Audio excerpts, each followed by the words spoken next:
Some pretty crazy things happened to me recently.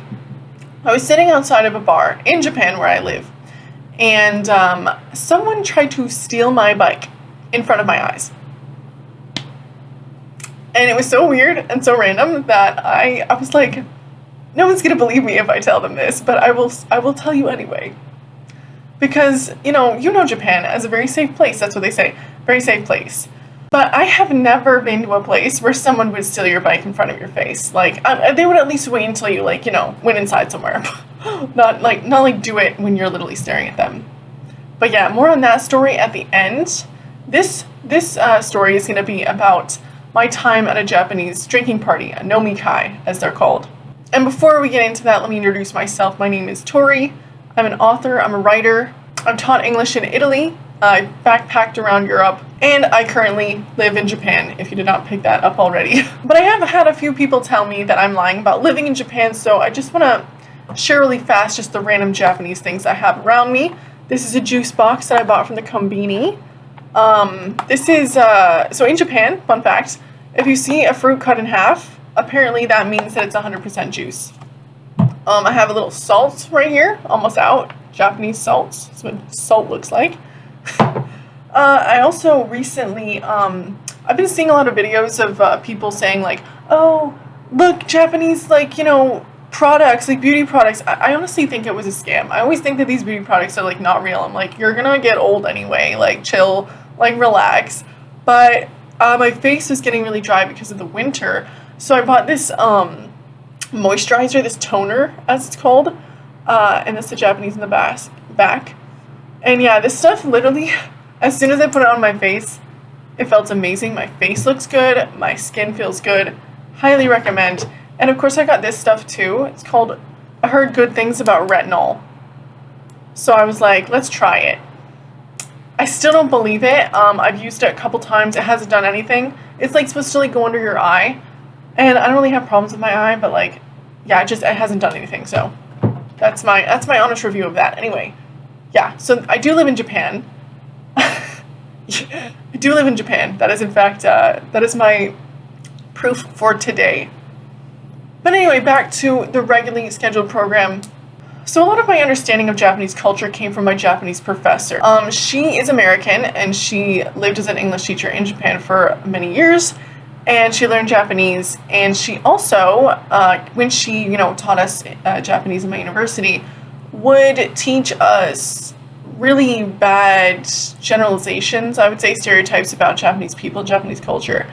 Some of it was helpful, like very insightful, but the more I was in her class, the more it gave me a lot of anxiety, the more she was trying to really just convince us not to even go to Japan, for one, and just really stereotyping all of Japan as one thing from her experience. And from her experience, she talked to us about drinking parties and how they were very sexist, how they treated her very poorly, and how she was expected to pour drinks for men. And that's just how things are in Japan. So I was pretty nervous. I was pretty nervous to go to a drinking party. I also met with a British person who was an English teacher in Japan, who was sort of asking me, who was sort of telling me that they were afraid to go to a drinking party because they were told in their interview, they were asked in their interview to come to Japan if they would accept pouring drinks for their superiors, for the men in their company or whatever, in their school. And they told me, they were like, no way, like, no way.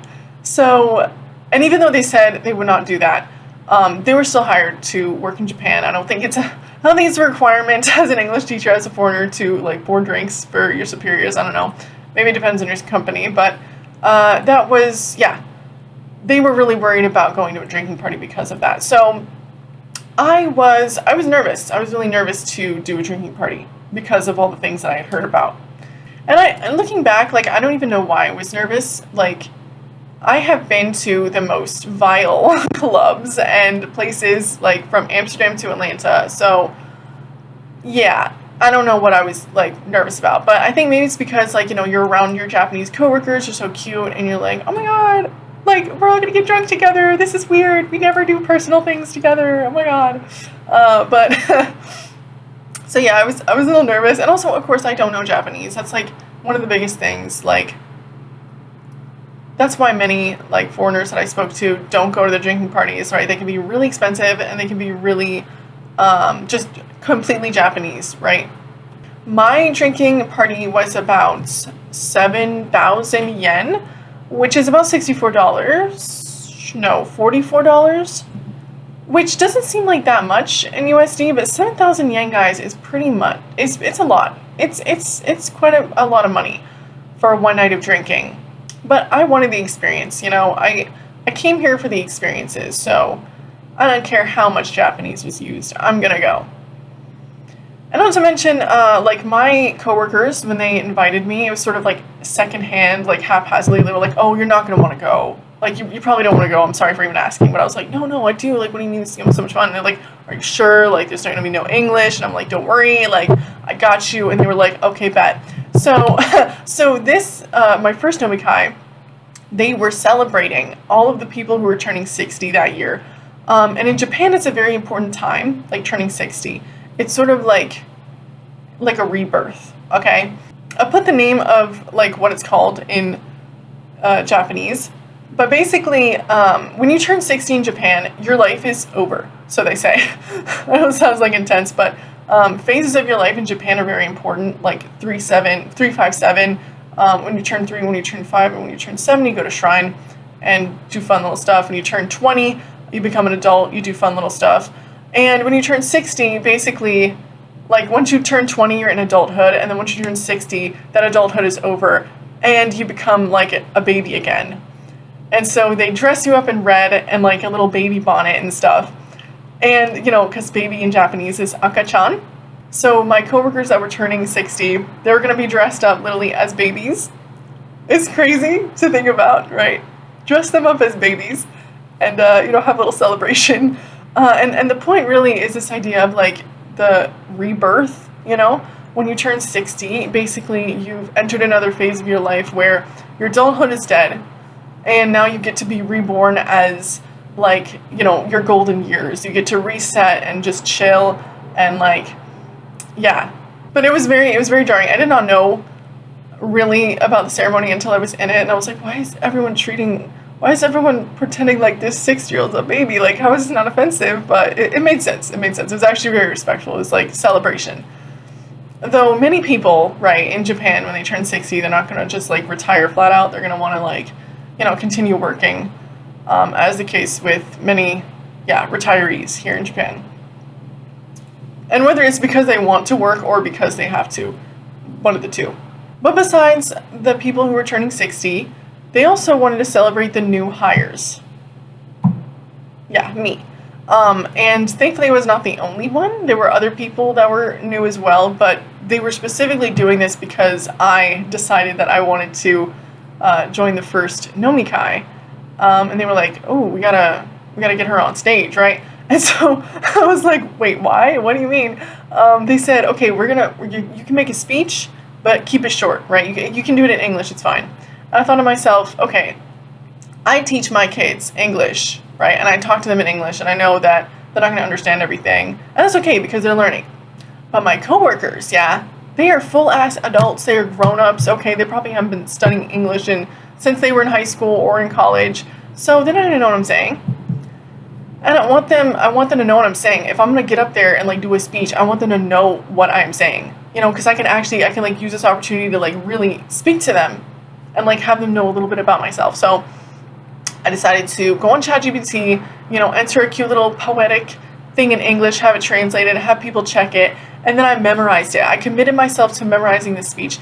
And listen, my Japanese education in college was trash. But the one thing that we did have to do often was memorize scripts and get graded on them. So I was like, I got this already. I'm already used to this. Let's go. So I was thinking to myself, I had to choose between, like, okay, should I have a little, like, paper and walk up and read off the paper, or should I just memorize it? And I wanted to just memorize it. But the thing is, when it came time to, I didn't want to sit there and, like, blank out and, like, forget and, like, waste more people's time, right? Because it's kind of, like, more lengthy than they were expecting. So I was like, okay, let me just bring the paper.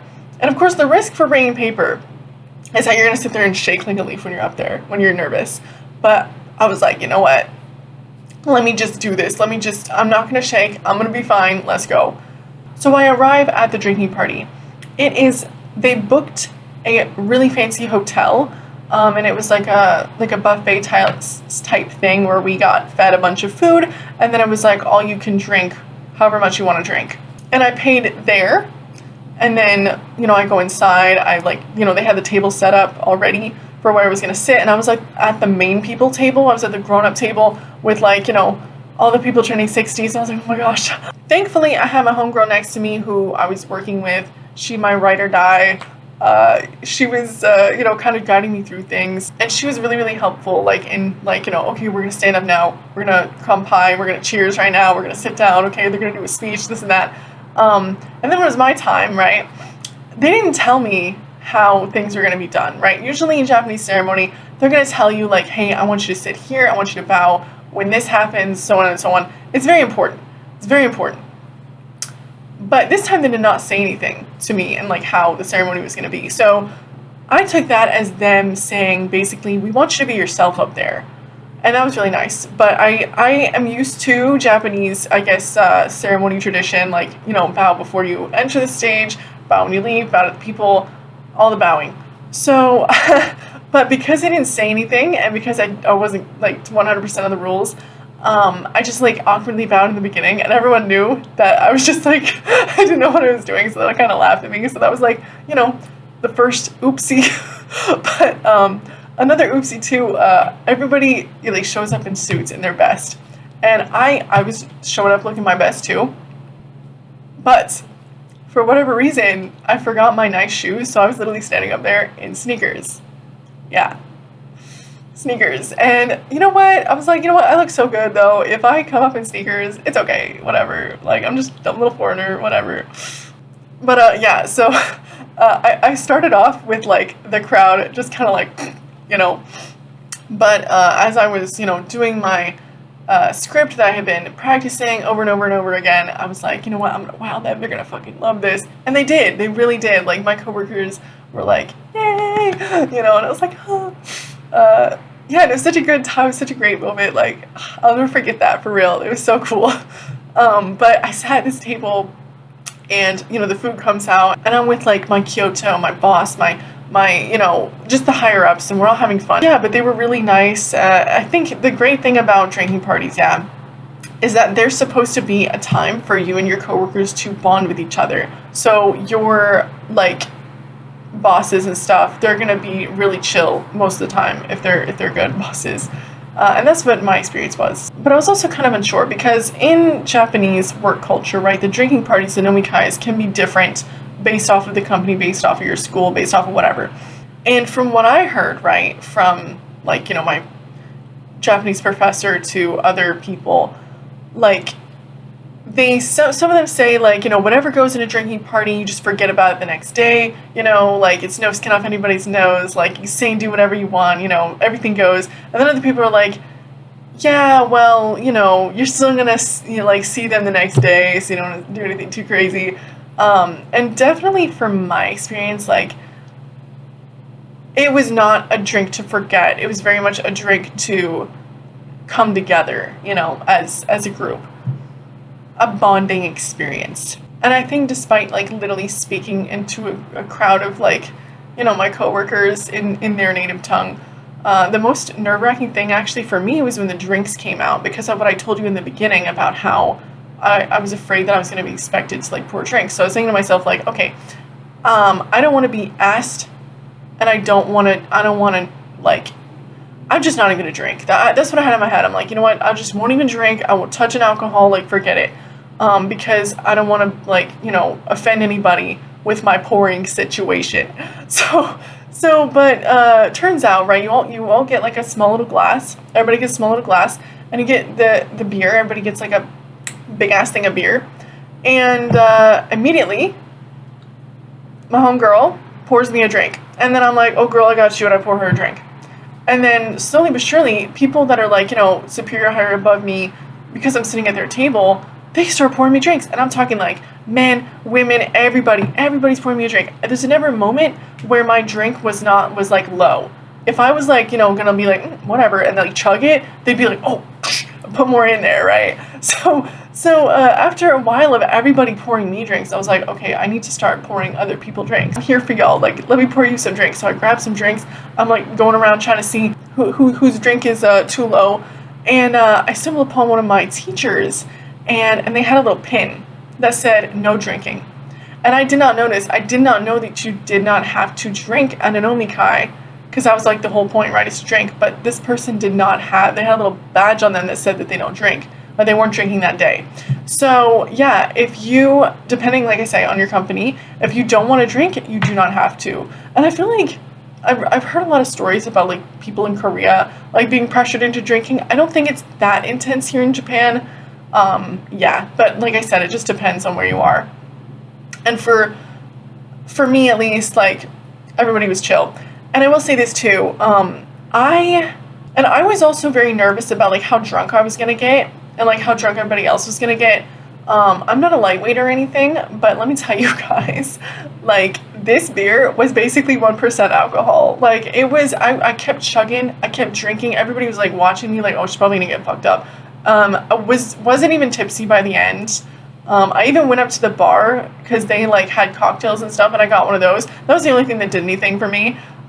So if you're a European, if you're American, if you're used to drinking like at all, you will drink everyone under the table, because Japanese people literally have like it's like a genetic trait for a lot of people. They don't process alcohol like white people, I guess, like other people. So they can get drunk really, really fast, and like their whole body will get red and stuff. It's super cute. I love that. It's adorable. Yeah, it was a great time. Like I think getting drunk with your coworkers is a good time. But it also can be, I guess, like, it can have repercussions, right? Like, you might see sides of people that you're not used to, that you don't necessarily want to see. I read Tokyo Vice by Jake Adelstein, and he was a reporter for the Yomiuri Shimbun, and at his job when he was back in the 90s, right, he went to a nomikai, the end of the year nomikai with his coworkers, and after like drinking for a long time, right, because they were going to drink throughout the whole new year essentially, one of his bosses, his higher ups, literally tried to attack him in the street. And he describes how this guy, like, he had no idea, was like a nationalist, was saying things like, I can't believe that, you know, you foreigners, you gaijin won, you know, like literally trying to attack him. And but he said after that experience, like, they actually worked better together. He think that it was sort of a bonding thing, like they never talked about it again, as if it didn't happen, but they worked together better. And my sort of experience with this was at my end of the year drinking party. One of my teachers came up to me, and they did not speak English. I knew that they spoke English, but they would not speak English to me. They refused. And I was like, okay, you know what though? I'm trying to learn Japanese. This is where you learn like the conversational Japanese, and not just like the, you know, work, like do this, do that sort of Japanese. So I was like, okay, let's go. I'm ready. I thankfully watched anime the night before, and let me tell you something. My teacher, she lied to me when she would always say, like, don't watch anime to learn Japanese. I watched One Piece the night before. I live in Kumamoto, and One Piece is like our thing, right? So I was like, let me watch this anime. I've never even seen it. I watched it. On episode like 10 or so, you get introduced to the character Usopp. And Usopp is like a liar, right? So when you watch that episode, you hear a lot of like Uso. So at the drinking party, yeah, I was the only thing I really know how to say is like compliments, and I mean them. I was talking to this one of my coworker who I was like, you know, you're so cute, you're so this, oh my gosh, and you know, vice versa. And she was like asking me questions about my job and stuff, and like how I like it, and I like kept answering like, oh my god, it's so great, it's so great. And then the English teacher was like, so. And I realized, like, oh my god, I'm getting roasted right now. And I was like able to, I picked up so many words from that nomikai, like jodan is like joke, yeah. And yeah, I think it's so interesting. Like, if one thing that I know about, like, if you don't know a language and other people around you know that language, they will absolutely talk shit about you in their language. Like, if you think like, oh no, they wouldn't do it, they absolutely would. They absolutely would. And it's from Japan to Italy to everywhere. Everybody does this. Everybody does it. So try not to take it too seriously. Don't like be super offended when people inevitably talk shit about you behind your back or in front of your face because they know you can't understand you. Yeah. stay humble, stay humble. And that's definitely what happened. But again, it was so much fun, and people were so nice. I love my coworkers. Like, I'm so lucky, guys. And I said so much to them. Like, I really am lucky, truly blessed. And I feel like they have a lot of patience for me because I don't know things, y'all. I don't know things. And one thing else that I learned about this drinking party, like when you have a drink, yeah, you're supposed to if you want to like pour drinks and stuff, you gotta hold it with two hands like this and always have like the drink, yeah, on the table. And then if you're gonna pour it, you pour it with two hands like this. Or I'm probably not doing that right. But yeah, you gotta pour with two hands and make sure that the cup is on the table. Essentially, is what I learned. That's how the cool kids do it. Only when you're like fucked up at the end of the night, when you're like, you're like, cup, that's when like you can use like one hand and pour a drink. But yeah, don't pour your own drink, and do it with two hands while the drink is on the counter. That's how it's done in Japan. Pro tip. The battery on my computer died. Sorry about that. What I was saying is that when I was at the party, right, I had like the top brass of my school, like the senior superiors, come up to me and literally pour me drinks, which was not what I was expecting at all. And it definitely, I think, got to my head a little bit. When you're at these parties, right, you may even have like one of your coworkers say something like, hey, call me by my first name or something, right? Like your superiors like say something like that. But don't do that. Pro tip, do not like call someone by their first name. Maybe for that night, it's okay, but do not continue after the fact. Don't do it. Do not call your superiors by their first name. Don't. And I certainly feel like after the fact, like after the drinking party, like I had people come up to me and be like, oh my god, I love your speech, it was so great, this and that. And I know a lot of foreigners, guys, like I mentioned in other videos, right, how like English teachers have a bad reputation, and it's because when we get like these compliments, like when we go from not understanding things and needing validation, Japanese work culture not giving it to us, and then we get like compliments, it's like, oh my gosh, wow, I'm so great. But like, you're not supposed to let it get to your head. So pro tip, do not let it get to your head. But I had such a great time, and I was so nervous, like, and after the party, I definitely feel like people were more comfortable around me. People, like, more comfortable to come up to me. It was really nice. Yeah. But anyway, back to the beginning of this whole long video, okay? I mentioned that I watched somebody try to steal my bike, so let me get into that story, okay? It was a couple days ago. I had done a study session. I was like, I live in Kumamoto, so I was like in an area studying, and then there's this district, there's like shopping, where I rode my bike to it, and it's not a bike friendly zone. I wasn't quite sure if I could have my bike there. So it was sort of towards the outskirts, and it was like a wide street. So I thought I could just like, place my bike somewhere. It wouldn't bother anybody. It wasn't like obstructing anything. So I was like, okay, if I just watch it, keep my eyes on it, I should be fine. And I just wanted a quick drink, because this bar that I saw was really, nice. Like, it always looked so friendly. Like, sometimes it had foreigners in it, but it was like a jumble of like locals and non-locals, locals and foreigners. So, and the bartender looked super cool, and the storefront had glass windows, or glass walls. So that's important because, yeah, everybody in that bar saw what happened. And it was raining. It was raining as well. So I had all my stuff from studying in a bag in the front basket of my bike and a poncho over it. And that's also kind of why I was like, I thought I'd be fine there, because I didn't want to bring all that stuff inside. So I go into the bar, and I had a few, like, glances of, like, what the actual fuck be. Probably because I rode my bike there, and they maybe assumed I was going to ride it out, even though I just said, like, you can't, like, operate machinery, even a bicycle in Japan, when you're inebriated. So I was like, okay, I don't know. But I just wanted a quick drink and then leave, and, like, I could see my bike, so I didn't think it was a big deal. And if anybody had questions, I'd just be like, oh, I'm so sorry, I'll get rid of this right away. So I ordered a drink, and I took it outside to the awning area, and it was raining outside, so it was a really nice, like, view, not gonna lie, of the street, and, like, I watched people go by, and it was towards, like, the end of the night and so on, so, like, you know, people were having a good time. And this beer that I had, like, it was expensive, but it was a local Kumamoto beer, and it was the best beer I have ever had in my life. And guys, I've traveled, I've been to Germany, I've been to Italy, I've tasted the best that Europe has to offer, even in America, right? Some of the best local beers, nothing comes close to the beer that I had. It was literally the best beer I've ever had in my life. It tasted like a cocktail. It was unbelievable. And I didn't really have a lot of time to discuss that with the bartender, who was pretty bilingual. His English was really good.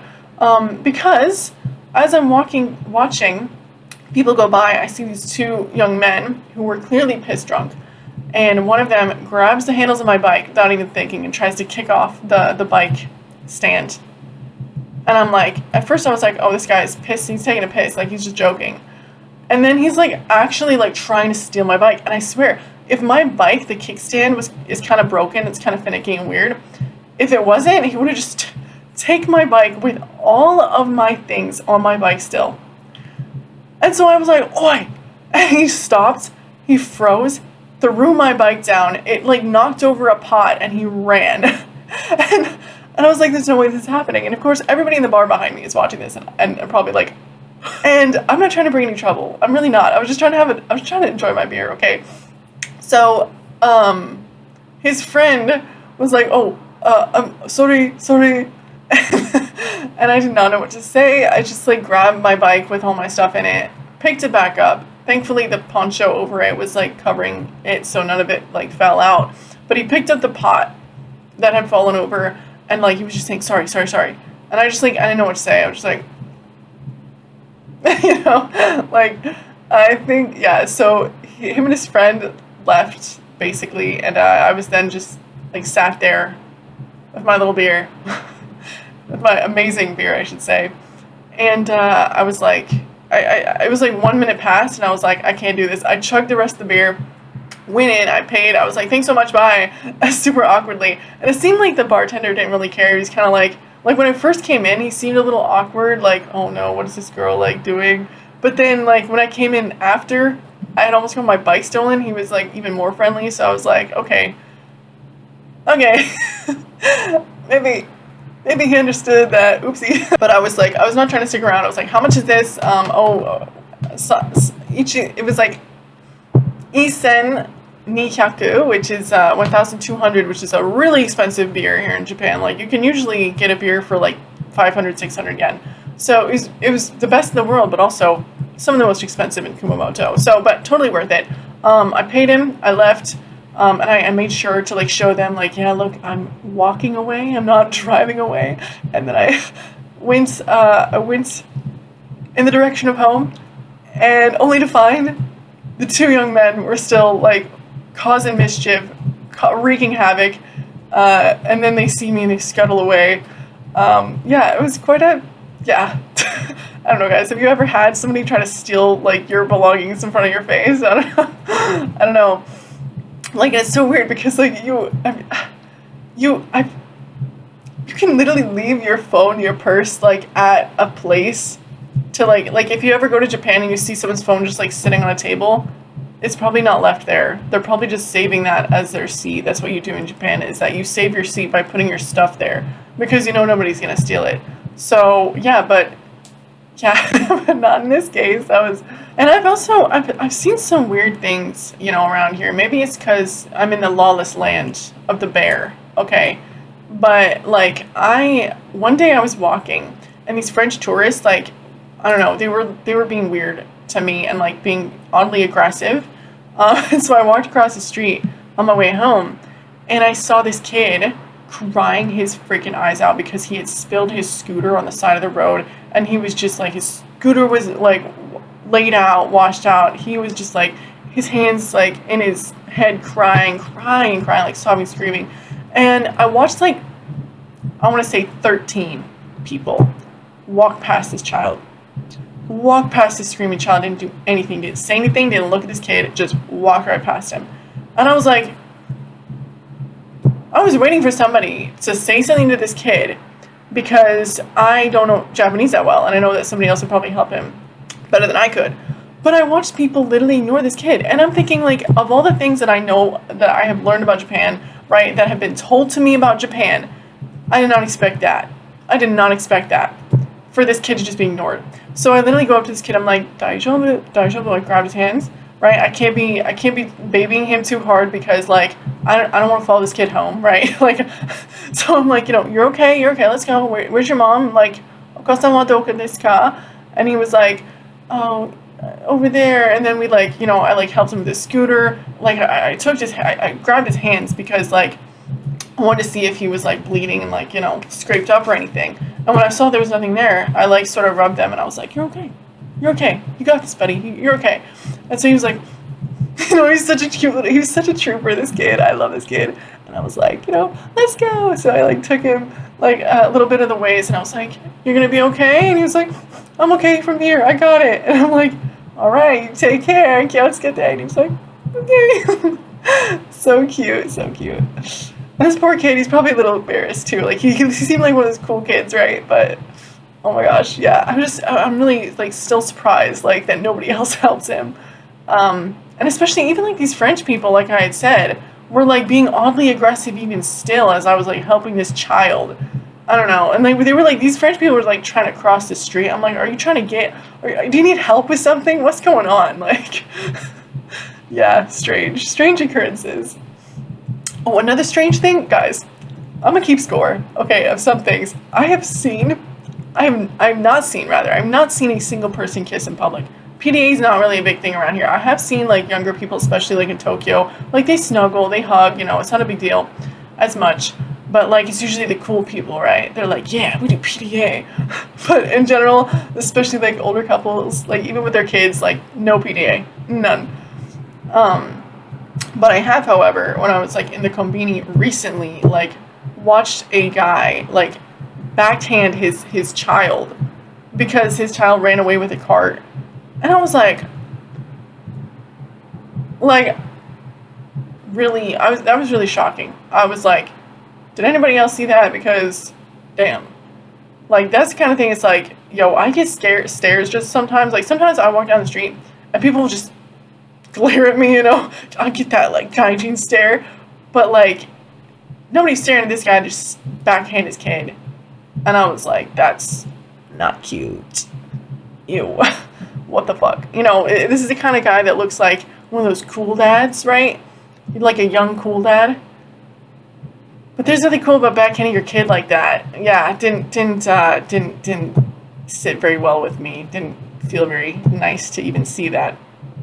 But yeah, so Japan, guys, is full of people, all kinds of different people that are great, yeah, really amazing, and people that would backhand their kid or literally just watch a child screaming in the street and do nothing. So, yeah.